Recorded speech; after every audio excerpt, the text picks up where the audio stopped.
David, openly, you have told us, that you do identify as gay, and I want to get your point of view on this ongoing debate that I've noticed on Twitter. Folks, Twitter is real life nowadays with the pandemic and with everybody cooped up. That's how we get our discourse out there. So Twitter is in fact real life. So with that in mind, there's this ongoing debate whether, with June around the corner and it being designated Pride Month by a lot of both, recognized by our federal government and a lot of state and local governments also. There's going to be, of course, Pride events and Pride parades, but there are quite a few people who are asking the question, shouldn't Pride events be family friendly? Because there are elements of Pride parades such as, people wearing leather, or acting out in a certain way that other people might object to as being otherwise obscene or not family friendly. Now, I do want to point out that as a cis hetero dude, I I see pride events as kind of like Mardi Gras. It's a big fun event for people to be uninhibited and to get it all out there. And if you are indeed bringing your kids, then that's on you, but you're probably a bad parent, but that's neither here nor there. And that's the same way I feel about pride. Basically, it's just, essentially another, I liken it to Mardi Gras in that perspective. But I do want to acknowledge that there's a deeper cultural significance to Pride Parade, though. Don't get me wrong. I'm not trying to simplify it, though. But David, what is your thoughts on this ongoing debate? So my understanding was that this debate was centering around a popular YouTuber named Bosch, Oh who boy. who went Oh on a boy. really That motherfucker. unpopular he went on a really unpopular rant arguing that Pride should be family friendly. And my first thought to that was, yeah, my understanding of Pride is that it's a inherently sexualized event. Having been there and you know, having been to Pride here in Los Angeles a couple of times at least. Um, and so my first reaction was, is that's to me it's just silly. It's so far gone. I don't see the point in trying to even reel this in. Like, it's not something where we're like, we're a little, we get a little out there sometimes. Like it's pretty far gone as far as I could tell. But I did think that, and this is, I guess I'll make an unpopular argument though, that I did think Bosch made a good point when I watched his video on it, when he argued that um, that Pride should be a space for LGBT youth and I guess children who are raised by LGBT people to be able to go to. Um, and I guess his argument kind of went into like, it could be like, I don't think he said it explicitly, but basically like Pride, the daytime Pride parade could be for the family, and the nighttime could be like for the adults. So I thought he kind of made some good points there. That's a super unpopular take, though. I don't think most LGBT people. I think most LGBT people are pretty pissed at that argument, and that has to do with not wanting to be policed and their behavior, and that has to do obviously with homosexuality being stigmatized for really up until like very recently, and still continuing today, and the conflation with homosexuality with pedophilia, etc.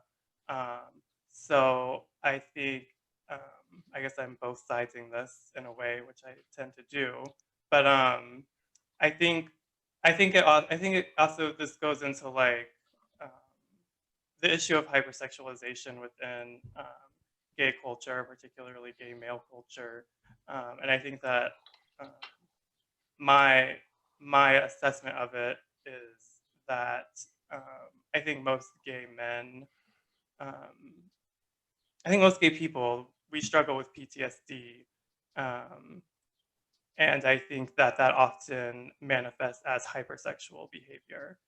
That being said, though, I do think people should be free to express themselves sexually or not, however they please. Um, but the conversation around creating a space for young people to be able to come in and have a place, young people who've been alienated and ostracized from their communities and groups, to have a place to come in that's family appropriate, I think is a good point in terms of trying to provide space to create or to try to allow for queer youth to not be traumatized.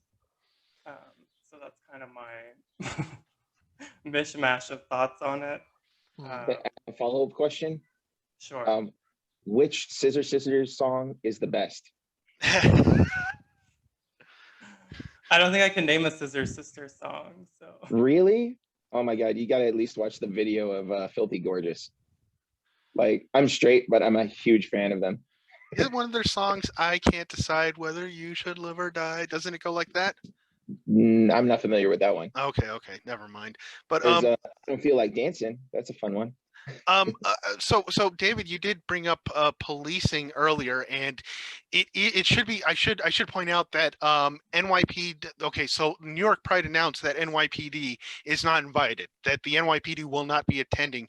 That being said, I have heard whispers online that undercover police officers will still be in attendance. So this is more for our audience out there. If you plan on attending NY Pride, please still be aware that just because you can't see the cops or black and white cars doesn't mean that there aren't plainclothes officers. So just be careful out there. But I do entirely. I don't think that you were both sizing it, David, but I think that you were being thoughtful because there is merit to both sides of this discussion. You know, whether I will say, I think I think non-queer people trying to jump in to like insert their opinions on it, I think that is like no. And I feel like Exactly. that's been a thing that's come up before. I think there was a debate a year or two ago about should non-queer people even be invited to Pride, which I don't have an opinion on that either way. But again, I saw in that debate non-queer people jumping in to say what they think. You know, them saying we should be at Pride, and I just feel like that's and I think that maybe this is what's at the heart of the reaction to Vosh's argument. Vosh is, I believe, pansexual, though he is partnered with a female, so he's in a heterosexual, I guess you could say, lifestyle. But point being, I do think non-queer people often don't appreciate the value of pride and queer spaces as being a space where it's our space and it's not your space. And I feel like it's because it's just one of those things where it's hard to understand if it's not your experience. But when queer people go into most bars, we often feel invisible. And so it does get frustrating if when non-queer elements try to start expressing their opinions on how we should dress or how it should be conducted or whether or not this or that. And I think that's maybe at the heart of a lot of the anger and the reaction to what Vosh was saying. I should point out. Oh, go ahead. I just wanted to say, like, where I want to insert myself is only where it isn't a question of that has to concern just the gay community. It should be a question that should concern the whole U.S. culture. What the fuck is family friendly? Like, why? I see young teenage girls wearing what are almost like trick assless chaps. They're like, as they're walking, their buns like just come out in full view. And okay, maybe I'm a perv, but it looks cool. And I think that speaks to, so I feel like it often comes up that like people say, well, women dress inappropriately. And then to me though, it's like it's very misogynistic because men don't think when they wear basketball shorts or gray sweatpants as, you know, or go shirtless. Shirtless. Yeah, they don't to them that's neutral. And they don't understand if you're gonna say that a woman can't dress that way, then you have to be equal on the other side and say that men can't dress that way either. In my opinion, people should be able to wear what they want, and it's my problem if I'm, you know, unable to, you know, behave like a human being Right. in that presence. But if you are gonna say people need, like you're sort of pointing out, like if you are gonna say women can't wear short shorts, then it has to be too men can't go shirtless or wear Yeah, divergent morality there. Yeah, you guys are okay. You can just whatever. But hold on a moment there. Last thing we need to see is a bikini somewhere. But like, And something we picked up from the Europeans. to really get at the heart of it, though, like what is appropriate either? Like it's like the people who are the biggest proponents of being against vulgarity, so to speak, have no way to define it. They have no way to really get at the heart of what it is that bothers them. It's just what they were raised with. And I would argue, given the information that's out there, I don't have a perfect study to pull out of my ass, but what I see is what looks to me like people are in the past more so than today, but people abuse their children and they find any dumb shit excuse to abuse their children. They traumatize their children when the child is masturbating, rubbing themselves, and at a very young age. They traumatize the children whenever sex comes up as a topic or whenever they're naked. You're traumatizing your children, freaking out, yelling at them. And it is that trauma that comes out in adulthood where people are like, oh, this is cringe, this bothers me. But you know what? There's human cultures, very human cultures, that went so far as to where I would draw the line is right before shitting publicly in the streets. Okay, so it's not like it's a human, an aspect of human nature to even have any line of vulgarity. It should be a matter of, I think, health, right? So no shitting in the streets because that's how you get cholera, not because it's vulgar, you know. But if you want to walk naked in the streets, I don't care. I don't mind. And if you want to complain that your child has to see it, why don't you have a talk with your child about sex and nudity, about what they're thinking, what they're feeling, what they're going through? Spend some time with your kids. Like that's how you get them to not do the stupid things you're worried about them doing. And especially when they're kids, if they learn from this and they're doing and saying inappropriate things or using words in inappropriate ways, have the conversation with them about it. Figure out what really does, like, actually do something better for the world when you make a rule of it, rather than just making arbitrary rules that make you feel better or less Last cringe. thing you want to do is to inspire fear, in somebody. I mean, that's just you're just traumatizing them at that point. Fear inspires hate. Hate is what brings you to the dark side. To quote Yod. Anyway, Is that from the Star Wars? it is. Well, I'm kind of mucking it up actually because I don't remember Yoda's. Fear leads to hate. Hate leads to anger. There you go. I will say one thing. Let us remember, all of us, the core principles of communism, which is, of course, to put women in Star Wars and to remove the genitals of potato men. There you go. One thing that I want to point out, David, when you mentioned Vouch, first off, I really don't like Vouch, but that's another discussion. But something else that I want to, not him specifically, but there are other personalities out there on the internet and other members, posters out there who have made this conflation. I didn't go that deep down the rabbit hole. So, in terms of the Twitterverse, is this like, so people are seriously making the debate that Pride should be family friendly? Well, or... let me put it this way. People will debate about anything on Twitter. Yeah, one of these personalities. Her name's Shoe on Head at Shoe on Head. She stated.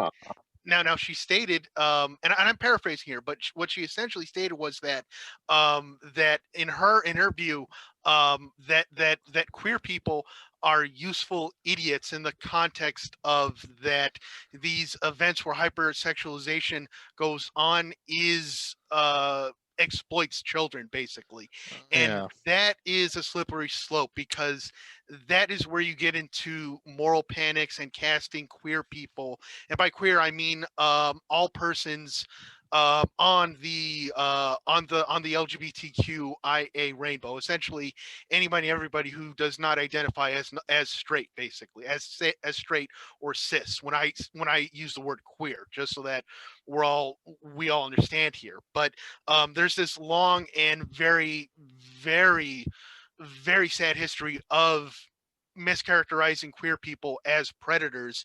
So there's that element to play that I'm glad that you brought up, that once the cis hets try to dictate what can or can't go on within Pride, then that's where the slippery slope goes on. And one of the things that I want to point out was that it seems that I don't, it can't be a coincidence at all that Pride has gone corporate. You see Visa, you see Lockheed Martin. Is Raytheon involved in those Pride marches, or is that a dumb joke that I once heard? I never saw a Raytheon Okay. float, but I saw just about every other corporation Yeah, you see float. all these big multinational corporations Oh yeah, doing it's these floats because they want nauseating. the pink dollar basically. And with the embracement of corporate America into Pride, which was supposed to be this mass protest against the heteronormativity, the violent heteronormativity of America, comes with it. You almost see that. I don't see it. It's almost as if this corporatization has influenced. Like, well, we want you to be family friendly so we can sell more crap. Basically, I think that's also influencing this debate as well. Let's be real. But as far as I'm personally concerned, like I said at the top, I view Pride events kind of like Mardi Gras. Like, you know, there should be family friendly, or at the very least spaces for queer youths to explore and to explore amongst themselves and be safe. But the big events like your parades and stuff like that, that's your Mardi Gras right there. Like, if you're bringing your kids to something like that, then that's on you as a parent, basically, as an adult. But you probably shouldn't in the first place. That's not an event meant for kids in the first place, basically. But I do want to, and I hope I'm not bringing out there into existence, but one of the biggest concerns that I have is that I do believe that with the January, and this ties into the January 6th insurrection, and the ongoing incidents of violence in cities like especially Portland and here in LA, that I am legitimately concerned that the Boogaloos, the Three Percenters, the Chuds, and the Proud Boys, and these other sort of, and the Q people, and these other sort of aggressive and hostile um, conservative groups out there are going to start attacking Pride events. Basically, like I'm positive that there have been counter protests at Pride events, but the cat's out of the bag, and I'm genuinely concerned that we're going to see incidents of aggression, of hostility, of antagonism at these Pride events. What's your thought on that, David? Well, doesn't that sort of speak to the paradox of whether or not we want, I guess, the police there? Um, I think, yeah, there's always been counter protesters, um, and I think that that's ultimately why we have Pride. Mhm. So I think, if anything, that's just more evidence of why it's necessary. But I do think um, I do think that yeah, it's something to be aware of. It's something to make sure to be safe and to go with friends. Um, and but yeah, and like I said, it really ties into paradoxical thinking for me in terms of like being a being ultimately a police abolitionist. But Yeah, that brings up the questions of how do we, as a community, um, be prepared for that and protect ourselves to keep I, I ourselves safe. I would like to point out that at instances like, um, when the Chuds want to start shit, when what you could call Antifa groups show up in force to, to meet those Chud elements out there, that violence does happen, but it doesn't accelerate to a point to where you see at like Charleston or Portland or wherever, basically. So I think police not being invited at Pride is a good thing, because Lord knows what cops have done to queer individuals, how they've brutalized them in the past. But you have to have that second discussion of, okay, who are we going to bring in to keep us safe? Do we keep each other safe? Do we ask certain people maybe to come in to help protect us? That's, I think, is a discussion that organizers certainly not the corporate organizers, because we know where they're going to stand, but definitely the on the ground organizers. They're going to have these kind of discussions, basically, because I would rather see them organize their own kind of, their own kind of vigilance and defenses, and maybe even bring in outside support, to keep them safe. Because this, we do, I do believe that all, let's just be real, that all minority groups out there in America are especially vulnerable right now. Let's be real. So what you really could do is just like get some more people like me and arm us with dildos for defense. We'll just like stand on the border of the pride parade, and when they come by, we'll just freak the shit out of them. That's effective. That's certainly effective. Maybe like little dildo fingers or something. Ooh, that's interesting. I know they call them dildo bats. Are those I know that those are in that was in the Saint Rose game. That was a weapon. That was a gag weapon. But are those things out there actually? Well, dildos themselves are pretty expensive, but Right. Ah, to find a dildo bat, I'm gonna look for one now. I'm pretty sure they're out there. I'm pretty sure. Yeah, it's- it's a hard commodity. Hey. Okay, so do we have any other thoughts that we want to share on this issue, everybody? Oh God, I think we've reached the natural conclusion. All right. No more needs be said. Okay. David, thanks so much for providing your insight in this. And I also want to say to our queer and not just queer, but like I said, our gay, lesbian, trans, non-binary, asexual brothers and sisters out there, please be safe out there, and yeah, have fun, and don't let a second cishets like myself dictate how you should or shouldn't do things in Pride. Have fun out there, express how you want. Just please be safe out there. That's we all want you to be safe, basically. And we love you too. All right. I think that does it for today's episode. Another barn burner, everybody. I want to thank everybody for being here today. I'll try my best to get back to making this a regular thing again. But I want to thank everybody here in attendance, and I want to thank the viewer as well. Yeah. Peace, everybody. I'm waving. You can't see it. Okay. Thanks, Ruben. Thanks, everyone. You're welcome. Yee. So, we done recording? yeah, let me just try to find that control. All right. No, wait. Oh, there it is.